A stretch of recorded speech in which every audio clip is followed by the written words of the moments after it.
అందుకే మిమ్మల్ని అడిగేది, మనలో చైతన్యం లేనంత వరకు ఈ పెద్ద మనిషి చెప్పిన తప్పు చెప్పకుండా కళ్ళార్చకుండా చెప్పేసి మనల్ని మోసం చేస్తాడు, దోపిడీ చేస్తాడు. ఒక్క విషయమే చూడండి, మనం ఒక కూలి మనిషి అయినా సరే, చిన్న కుటుంబం, అన్న చెల్లెలు ఉంటారు, 2 ఎకరాల భూమి ఉంటుంది. ఏం చేస్తారా మీరు?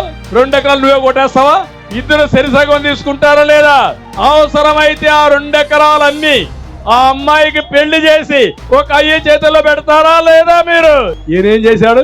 చెల్లికి న్యాయం చేయలేని వాడు నీకు నాకు న్యాయం చేస్తాడా?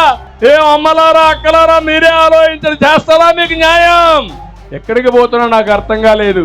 జగనన్న బాణం ఇప్పుడు రివర్స్ గేర్ లో వస్తా ఉంది. అంటే విలువలు లేని వ్యక్తులు రాజకీయాలకు అనర్హులు. ఒక వ్యక్తి ఆదర్శంగా ఉండాలి, నీతివంతంగా ఉండాలి, ప్రజలు మనల్ని చూసి ఫాలో అయ్యే పరిస్థితి రావాలి. అది కాకుండా ఈరోజు ఇష్ట ప్రకారం చేసే పరిస్థితికి వచ్చారు.